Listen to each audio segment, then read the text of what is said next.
तर इंदापुरामध्ये हर्षवर्धन पाटील यांच्या तक्रारीची दखल फडणवीस यांनी घेतलेली आहे।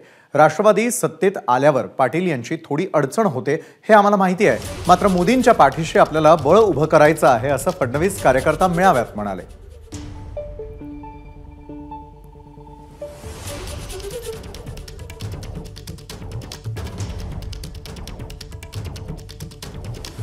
आपण निर्णय केला आणि अजितदादांना देखील सोबत घेतलं, राष्ट्रवादी काँग्रेस पक्ष देखील सोबत आला आणि हे खरंय त्याच्याने ताकद वाढली।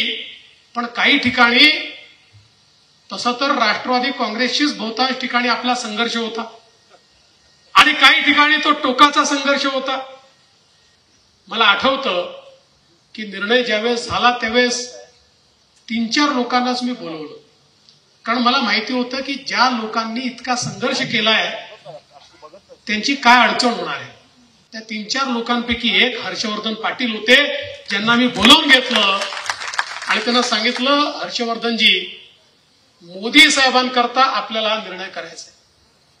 काही लोकांना असं वाटतं की बारामतीची लढाई ही पवार साहेब आणि अजितदादांची आहे।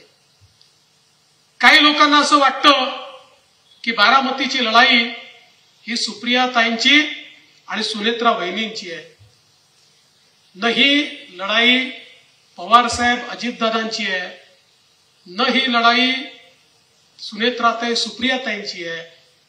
खऱ्या अर्थानं ही जर लढाई असेल तर ही नरेंद्र मोदीजी आणि राहुल गांधी यांच्यातली लढाई आहे। एबीपी माझा, उघडा डोळे बघा नीट।